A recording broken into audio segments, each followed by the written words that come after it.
How to find Watch Later playlist on YouTube. Hey guys, welcome back to our YouTube channel.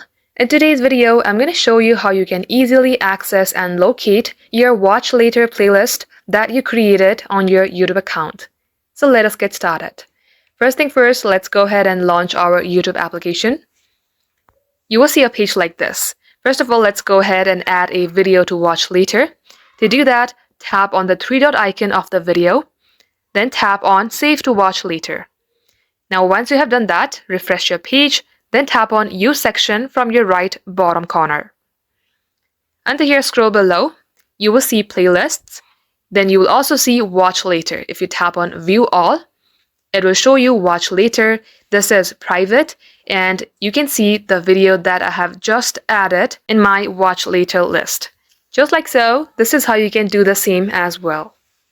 Thank you for watching. We will catch you up in our next upload.